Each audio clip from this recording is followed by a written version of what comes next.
Hey guys, Westy on the mic here.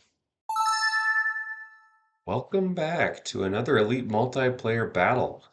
Yet again, another fun one. You can see with this matchup, or sorry, this layout, it's pretty sweet. We end up with Ikigai, Springs, and Enso. Anything can happen there. And we also have a couple of the Frozen Valley par fours. So we have Reese, champion of lots of different things, a very fun part of our Disc Golf Valley community, and Desk Jock, who is also very competitive in the multiplayer scene here. Line up with both of them. I believe this also might be Reese's line, or at least close to it, that I use on this hole, Frozen Valley 7. Didn't get it there, but I do sneak that ace in every once in a while. Ended up just right that time. And it looks like Desk Jock was kind of in a weird spot with the trees. Couldn't tell exactly where he ended up, but regardless, Reese and I take an early stroke on him.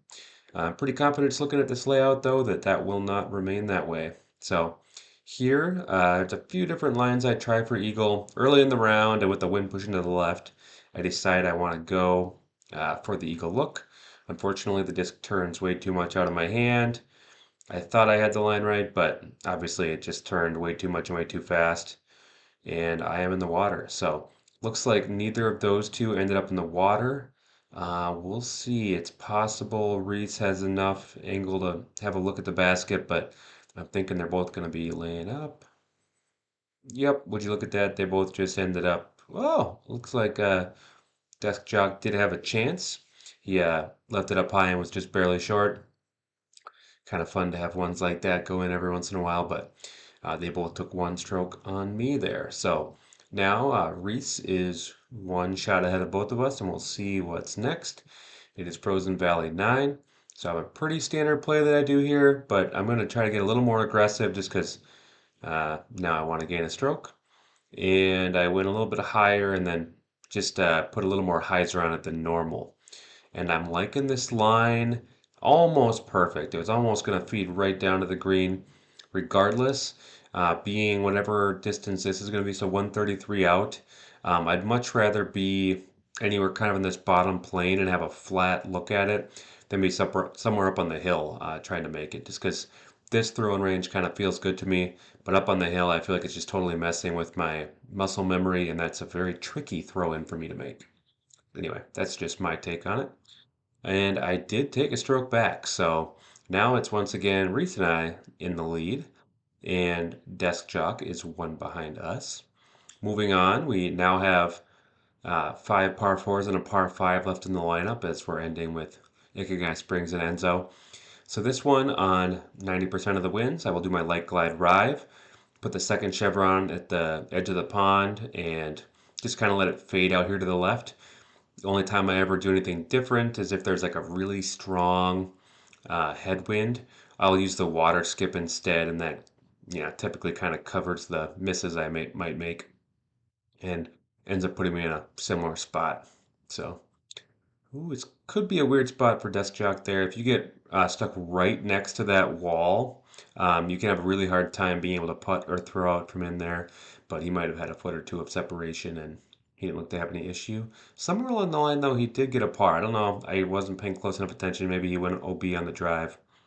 All right. Line I learned from players John and Aaron Christensen over on the global Discord server.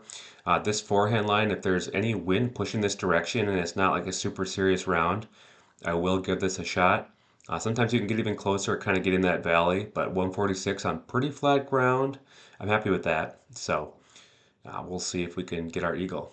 Regardless, it's pretty safe. Once you're here, you're probably going to get a birdie regardless. Very, very fun bonus stroke to get there. That's one that I would never even consider getting for a long time, but now that line is pretty dependable if you have winds pushing you that way. And Reese, his line was just pretty much the same thing, looks like. Slightly more aggressive. I don't know if it just turned a little bit more out of his hand.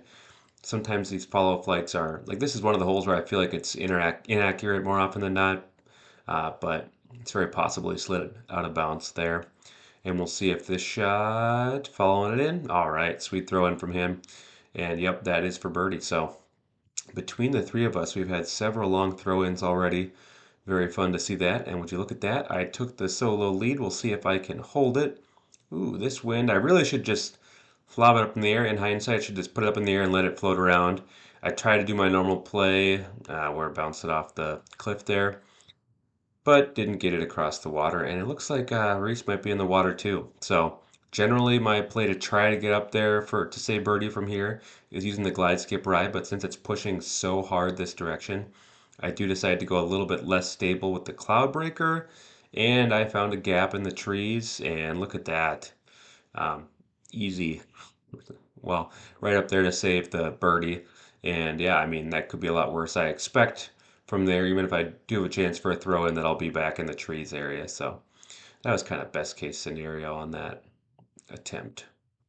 Anyway, looks like Desk Jock is in for his eagle and Reese is in for his birdie. So we tightened the score up a little bit and one stroke between all of us, and we have Enzo to finish.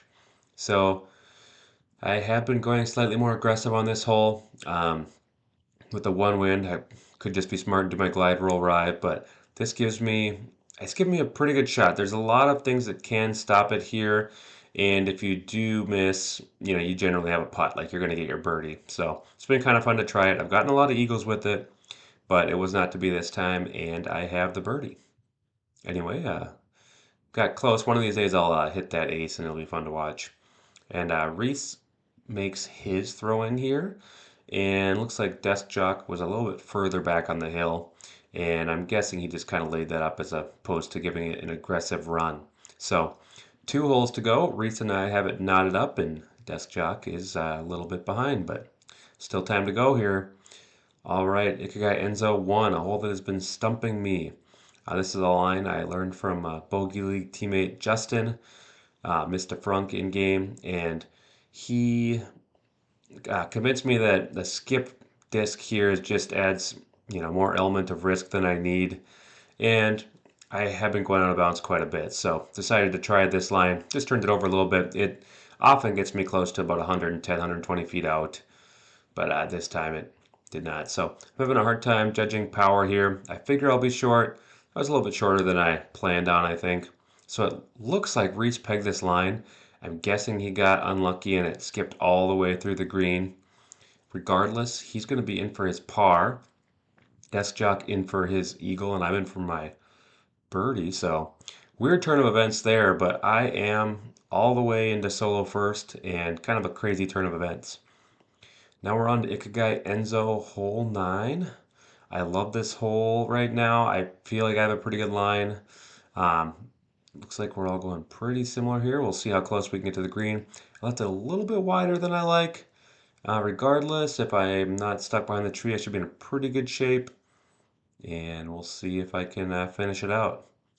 And Reese got really close. He takes his eagle. We'll see if I got just enough power. Oh, just an inch too high. And both of them make their throw in. So just like that, we end up all at 10. Let's do a little bag check here. First, we have Desk Jock.